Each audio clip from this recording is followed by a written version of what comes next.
set? Perfect. Very good. Hi, everybody. Thank you so much for holding out for us while we got the camera going. I'm Cindy Ratzlaff, and I just wanted to tell you a little bit about who I am and why I've been asked to be here to talk to you about branding. I am a 20-year veteran of the publishing industry. I worked for Simon & Schuster and Rodale. I am the person who launched the South Beach Diet brand worldwide, which was a phenomenal success and one of the great, really fun parts of my whole career to date. About 3 years ago, I left Rodale and formed my own company to consult with women-owned businesses and the businesses who market to women on the topic of branding and marketing. In doing so, I've been named by Forbes as one of the top 20 best branded women on Twitter, and I've been named by Forbes Women as one of the top 30 women entrepreneurs to follow on Twitter. My other big claim to fame is that for the South Beach Diet, I won an Ad Age Marketing 50 award, and I won that in the same year that Steve Jobs won it for the iPod. So you can imagine his name was right here, and there were 50 of us, and I was right down here somewhere. But still, we were on the same list. I was pretty excited about it. So I've been working in branding and marketing for a really long time. I actually started in PR. And when I started in PR in publishing, it was really one of the fast-track ways for women to move up through the publishing industry. Editorial was a very slow track, and PR was a very fast track. So I was PR until I was associate publisher, and then when we launched the South Beach Diet, it became such a mega conglomerate unto itself. We were in 22 countries, in 36 different languages, 22 million books, and we needed somebody to manage the brand all unto itself, so we created a position called branding officer. And so we started to think about books as brands instead of just one-off titles, and that really changed the way that publishing works now. And so now we think of authors as brands, and that's basically exactly how I want you to think of yourselves. Starbucks is a brand, Pepsi's is a brand, Nordstrom's is a brand, and you're a brand. You know, there used to be a time when you would go to work for a company for a very long time, and you would take all of your intellectual property and you would take it to that brand, the big brand that you worked for. You'd work there for a long time, you'd be rewarded, you'd be promoted, you'd get more money, and that's how it worked. That doesn't work that way anymore. It's very, very rare that you can work for the same organization for a long, long time. And so instead of investing our intellectual property and our developing ideas into a company, we own them ourselves. So we are the brand, and we take our brand ideas and our brand philosophy from company to company to company. And that's a really dynamic shift in the way we think about the worker. People now tend to stay at jobs for 3 to 5 years in the ideal world, in 1 to 2 in reality. And therefore you can't afford to leave your brand behind and start anew at every different company. So I want you to start thinking about yourselves as you begin your, really begin your journey as an employed person or someone who owns their own company, as a brand right from the beginning. There are 4 elements to branding the way I see it. And again, this is just my opinion. You can read every branding book out there and somebody will tell you something different. But these are the 4 that I've identified that I like. Visual, voice, value, and variation. I'm going to talk a little bit about visual first. Visual is how you present yourself. This is just a really simple one. You want to dress for the job you want, not the job you have. When I first started out, I was an assistant in the PR department at one of the big houses at Simon & Schuster, and there were 20 women and 3 men. And the men were wearing suits every day. And the women were dressing sometimes casually, sometimes more formal. It just depended. We had a lot more leeway in the way we dressed. The men got promoted 3 times faster than the women because they were an embarrassment to the upper executives to see a man in a suit in a cubicle. Nobody thought it was embarrassing to see a woman in a dress in a cubicle, but they thought it was embarrassing to see a man in a suit in a cubicle.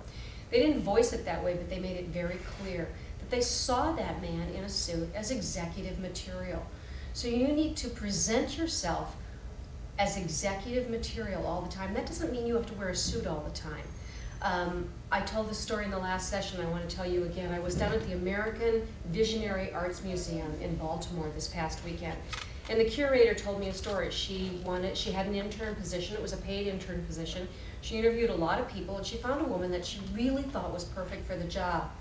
But she vacillated, and she didn't know whether she was going to hire her or not. She said to her assistant, she's so, Mennonite. I mean, she's got her dresses up to here and long sleeves, and her hair is really, together. And she said, we're a messy, raucous, rowdy arts organization. Sometimes we swear. I'm afraid I'll embarrass her.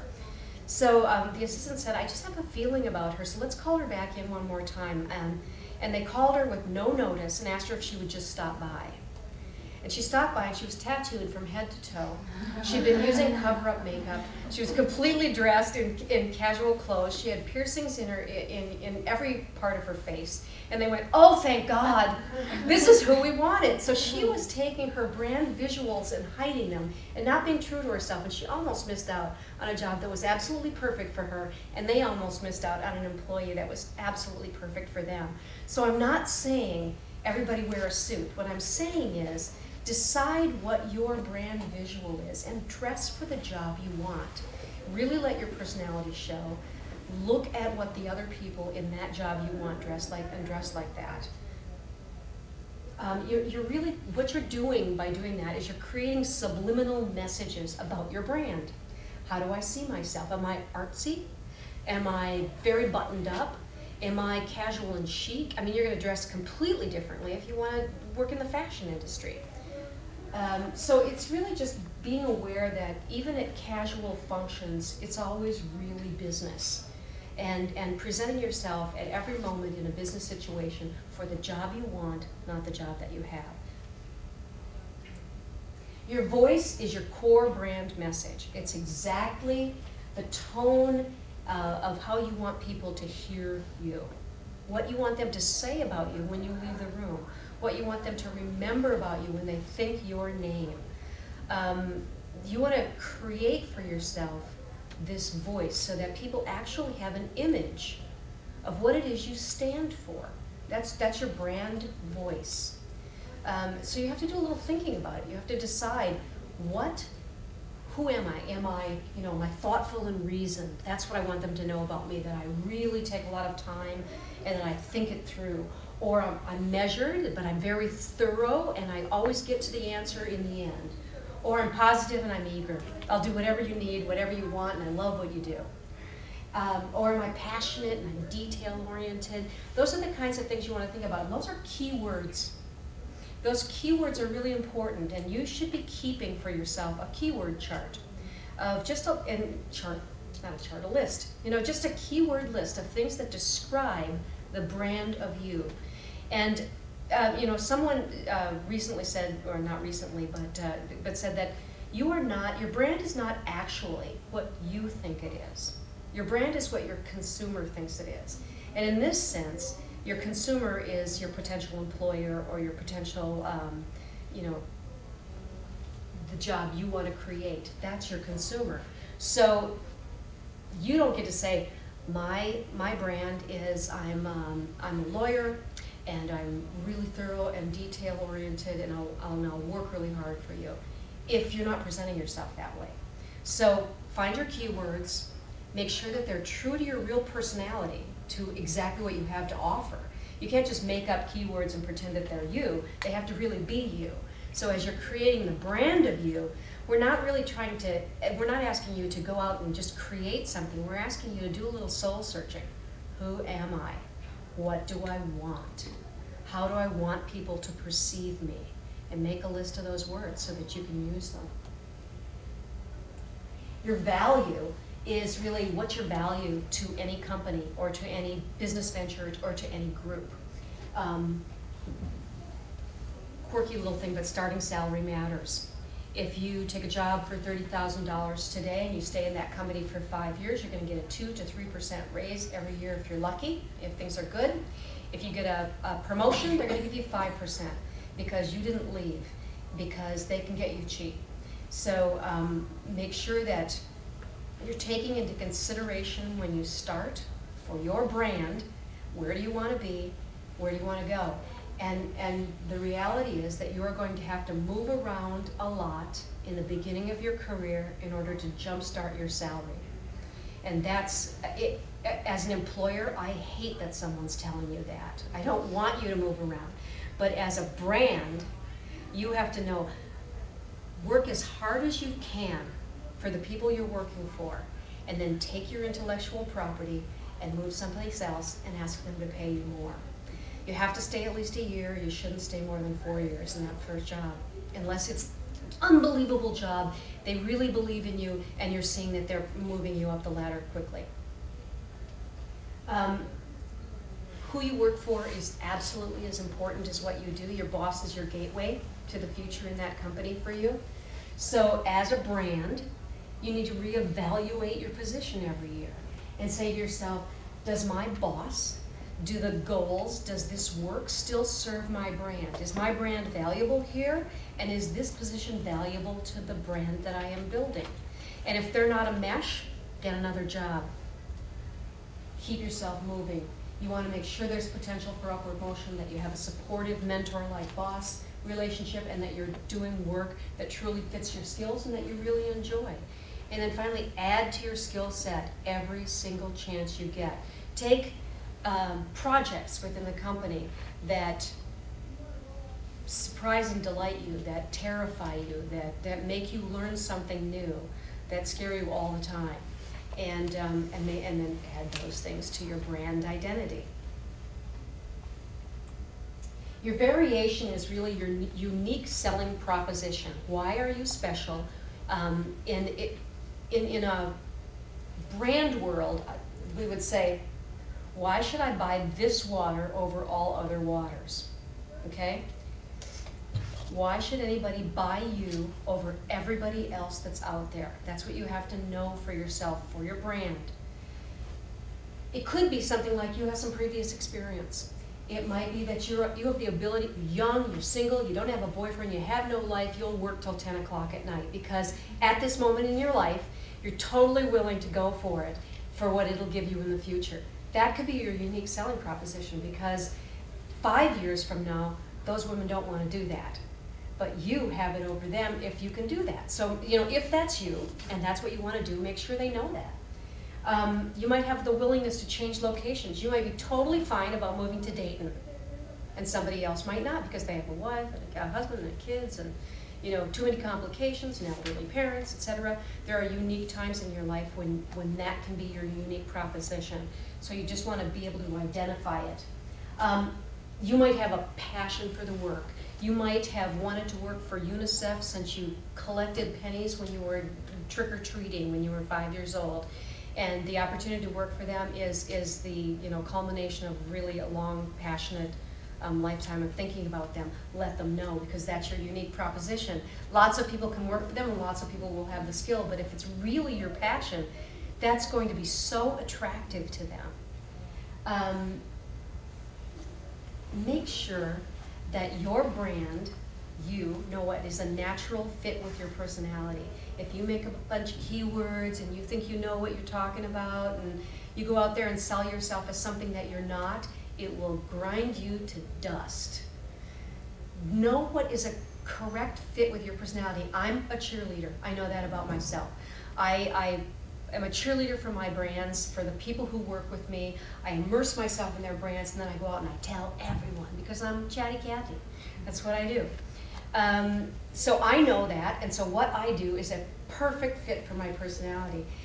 If I had to do research in a law library, I would poke my eyes out with a stick, because I need to talk to people. I can't be in a solitary position, so I know that, thoughtful and detailed, although a delightful brand, qualifier is not me. It's not that I'm not thoughtful and detailed, but I'm much more out there. And so I need to make sure that people know that and that that's a core tenet of my brand voice, or variation. Also contacts. You need to make sure that people know if you know people. When you're going out there and you're the brand of you, and you have some contacts that either came to you through family or college or work experience, or just the fact that you were willing to reach out to people and introduce yourself, make sure they know that. That can give you a leg up over anybody else, and it's one of your brand variations. I really want you all to build a personal deck of branding, of the brand of you. And that is really not as complicated as it seems. You don't have to do a PowerPoint, just make a list. But I think you should actually go through the exercise of creating a PowerPoint presentation about you. You don't have to show it to anybody. It's just a way for you to really hone in on all of these things for yourself and name them. Because you can think about them and you can mull them over, but name them. Put them down and try them out. Take them out for a walk and see how they feel. Spell out exactly what your visual identity is. What will I look like at the job that I want? How will I stand out? How will I be, maybe you're in a suit environment, but are you going to add some color to that suit, so that you aren't all, you're not a table. If you go to if you look at the inauguration every year on TV, in the last few years, the women senators started wearing red jackets. And they stood out from this sea of black and blue. And the last inauguration, one woman wore bright yellow.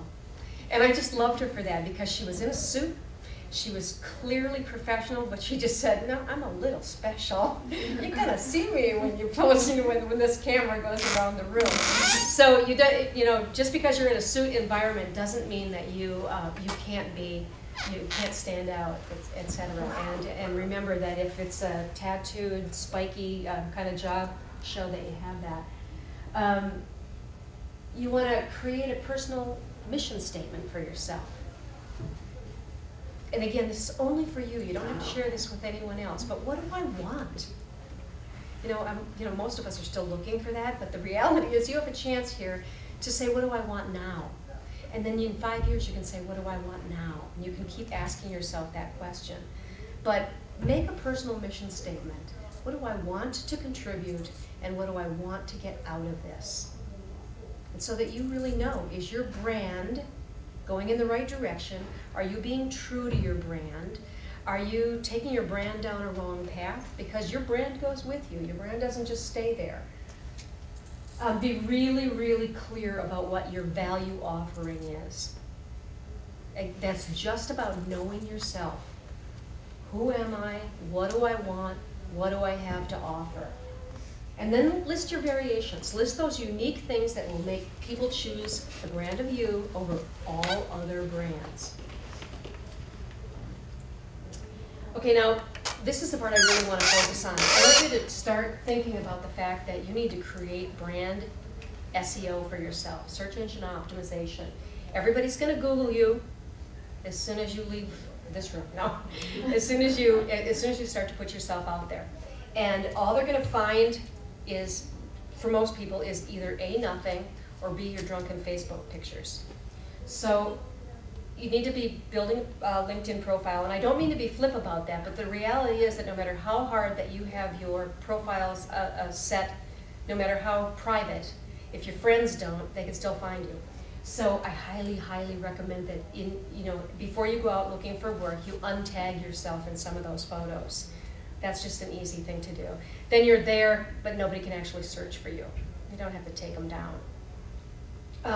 So build a LinkedIn profile. Everybody should have one. You should start building one right now. They're kind of cumbersome to build, so go ahead and build one. And use the SlideShare application. Put that on your LinkedIn profile and create small slideshows whenever you do anything. Create them as though you're giving a lecture. And create slideshows that have to do with the area in which you want your brand to work. So you kind of try to demonstrate a little bit of knowledge about your business. And when people visit your LinkedIn page, they'll see a little slideshow. They don't have all the details. It's really just a PowerPoint. But it shows that you're actively engaged and interested in the business that you want to work in. Adjust those Facebook privacy settings. Untag yourself. Create a business fan page. Your profile is for you. A business fan page is SEO search. It's Google searchable. When somebody Googles your name, they're going to find your Twitter account, any blog that you have, any news about you, and your Facebook fan page. So I'd really like you all to have a professional Facebook fan page. Your first name, space, /, space, and then some qualifier about you, as though you were a business already, because you are. You're a brand. So if you want to be, you know, you could have something that said, you know, Susan Jones, big ideas. You know, whatever you decide that your brand is, name it something kind of fun, and create a business fan page. And then on that business fan page, start to comment on the area in which you'd like to work. Start to post links to interesting articles in the area in which you want to work. Every single one of those is new Google content, and when people Google your name, they're going to find you engaging in the business in which you want to work. It's also something called flooding. If you're flooding Google with positive information about you, anything that happens to be out there that's negative will go down to page 2. So you're just creating basically what you want employers to see. And it's not just employers, it's people who might want to go into business with you. You know, anybody who's looking for you should see what you want them to see. You should control the message. Start a Twitter account. Every single tweet is a unique URL. That's the fastest way to change your Google SEO, is by having a Twitter account. If you go under every tweet to the left-hand side and click on the date stamp, that particular tweet will explode up, and you'll just see that on a screen, and you can do a screen capture of that and put it into PowerPoint presentations. So you could say, I don't know, G Mashable, you know, at Mashable, who's one of the big tech bloggers. That article you posted last week on Google iPhone or whatever was awesome. You know, take that and then wait till he responds to you. Take that too, and then show how you talk to industry leaders. That's just a silly way to put a slideshow together and put it up on LinkedIn. People will wonder what you said, when you were talking about this. They weren't there. It's just a slideshow, but it shows you interacting with industry leaders. So always start the Twitter account in your own name. If you already have one and you're using it just for social stuff, that's okay. As you start to get into the area where you really want your brand to stand out, maybe start to make your tweets a little bit more professional, so that people can see them. Begin a blog. You guys should all have blogs.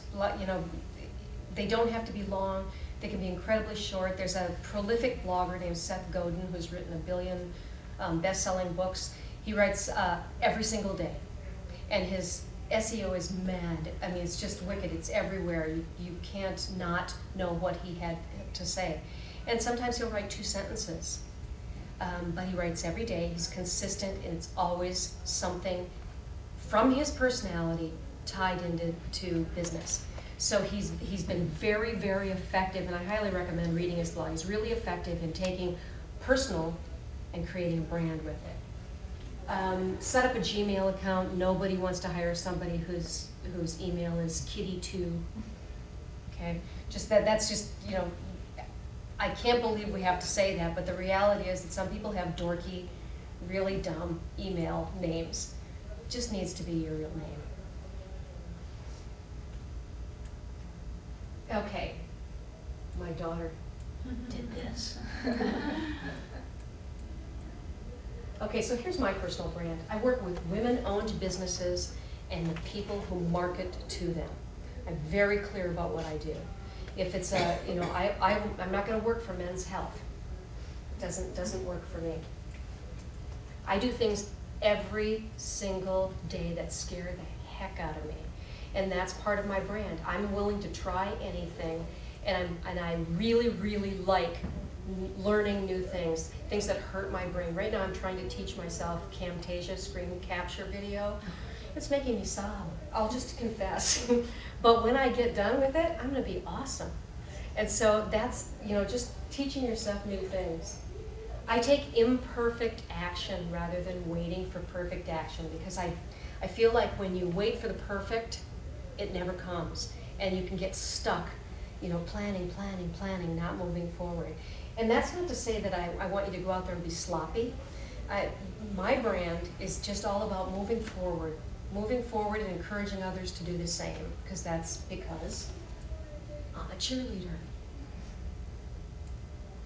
I wanted to show you a little bit about the visuals of how I've interpreted my brand, just to give you an idea of what I'm talking about with visual. This is my blog, and my tagline is creating conversations about you. So I'm really letting people know I'm a cheerleader for you. This is my Twitter page, and it's the same thing, the brand evangelizer. I use all my keywords. I make sure, and I've taken some of the images and the colors from my original blog website and taken them over here. See, I just have to brag for a second. 1,078 people have me listed on their lists, and when I go in there, I can tell what they think about my brand, and the way they've listed me is entrepreneur, Forbes, Ad Age, marketing, branding. If I went in there and I saw things like circus acts, I would know that I'm not interpreting my brand properly, that the consumer's not getting it, but they are getting it. And this is my Facebook badge for my fan page. So for my brand new, brand new fan page. So again, I'm taking all of the elements and just reinterpreting them for whatever the social platform is. And that's what I mean about look. It's more than just the way that you dress. It's really how I have a color scheme, I have a font, etc. So really, you are the brand, and that's the most important thing for you to know, and that everything you do is your brand extension. Every job you have, every idea that you have, every product you create is an extension of your brand, but the core brand is always you. So all of those things that you've decided in your brand deck stay with you. This is some of the things that I've done as brand extensions for myself. I have a social media academy for women where I teach online webinars so that women-owned businesses can learn how to use social media to market their brands. I work with More Magazine, and I help them with their social media online. I wrote a book.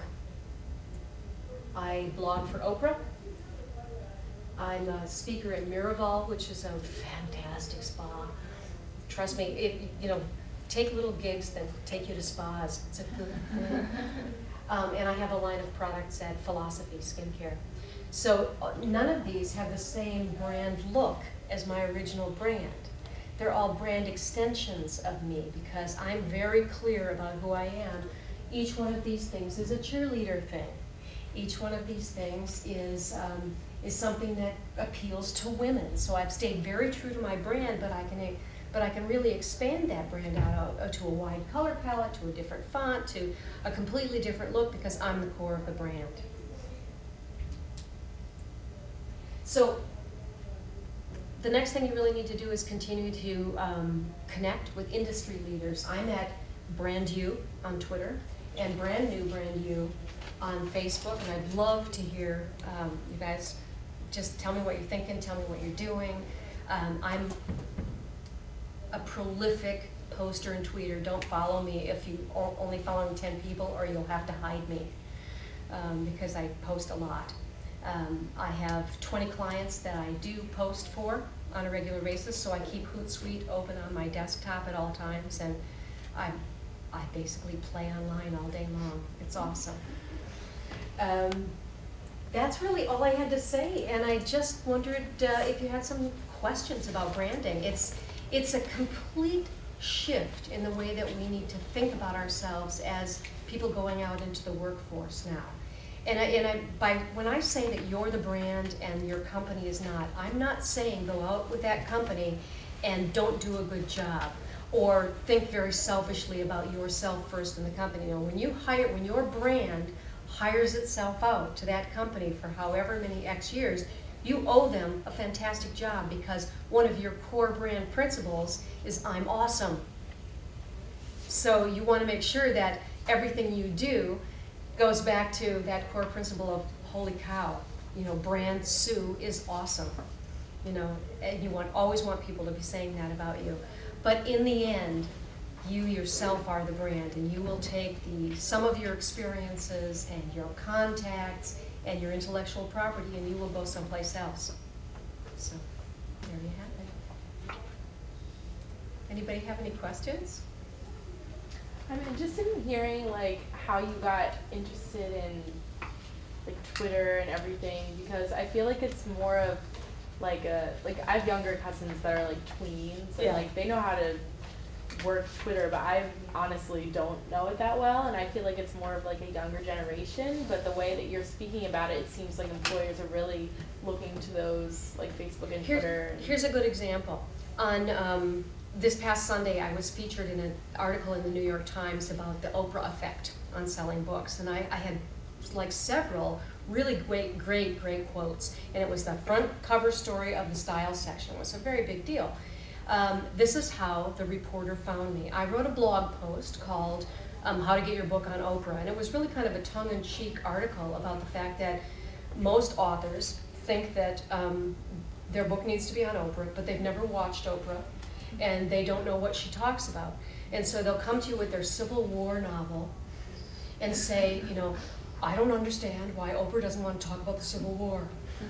And so anyway, the article was really about, just watch the show, and you'll understand whether or not you should be on Oprah. See what she writes about, or see what she talks about, see what her you know, online what they talk about, and see if you're a really good fit. Just be, you know, be educated. So the reporter reached out to me, emailed me through my blog, and she was from the New York Times, and she asked me to email her my phone number so she could call me and interview me.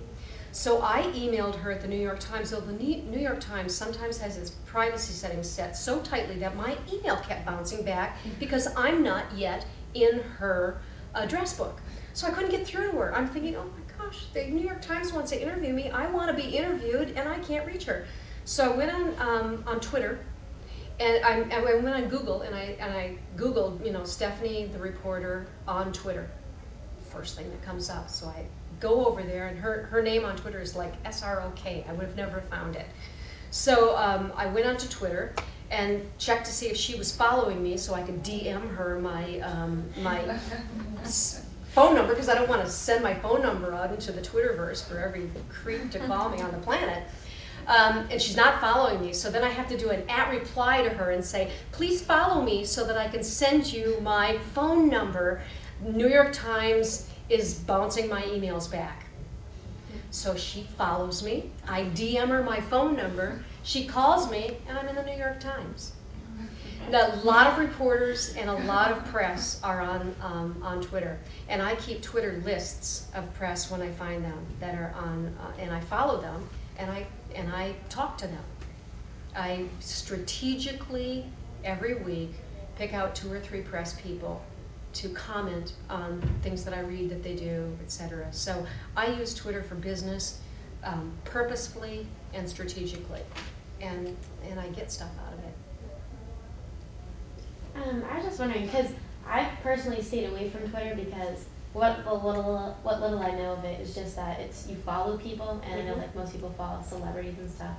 So I thought that it would be negative if you were seen like interacting in all these forms of social media, but you find that it actually has more of a positive tone? For me, it does. Now, of course, I'm in the social media business, so I want to be seen. I'm about to do a huge webinar for the London Book Fair and the Book Expo America and the Canadian Book Fair all at once next week, and I'm doing it because HubSpot named me one of the top 100 power Twitter users, and so they found me, and so I'm going to talk to book publishers about using Twitter. So I'm actively talking about the things that I want so that I can attract the clients who will want what I have to offer. So that's how I use it. It can be just a fun social tool. It can be a complete waste of time unless you have a strategy. And my strategy is that I talk about the kinds of things that will be interesting to my ideal client. And I've been doing it since May of 2007. Now, Twitter's only been around since January of 2007. And I was running around the halls of my publishing house going, this Twitter thing, I think there's something there. And they were going, stop with the Twitter, you know. And now my old publishing house had to hire me to set up a Twitter account for them 3 years later and teach them how to build a dynamic following. So it's messy. It's loud. It's like being at a gigantic concert. And you really only want to talk to the 4 people who love this artist. And there are, as you learn how to use it, there are tips and tricks to filter down the stream. And one of them is to create Twitter lists of people you really want to talk to. But the real benefit of following and letting a lot of people follow you is that I have 17,500 people following me. So when I tweet out something, not all of them are going to see it, but 10,000 are. And if 500 of those paid attention and 30 of those retweeted me, then another 10 to 15,000 people might know what I had to say. And that's what happens. It's just this exponential wave of creating a brand for yourself. I've actually created the illusion of tremendous success online. And now that success is actually coming. But I created the illusion of it first. And then the success came. That's really, truly how it happened. Don't tell anyone.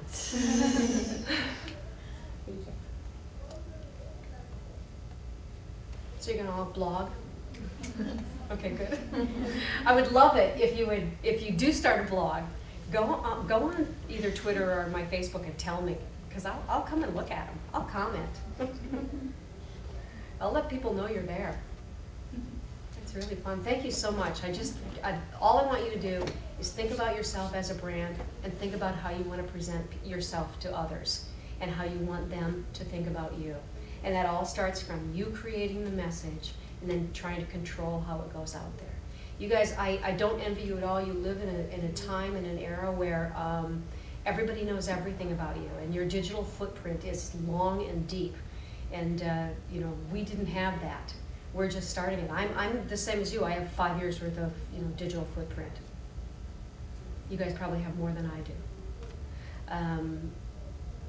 Because it just didn't exist. All the pictures of me laying on a barroom floor are faded. And they're in somebody's trunk and they don't know how to scan them. But all yours are on somebody's cell phone, so, untag. Thank you very much. If there's anything you'd like to know,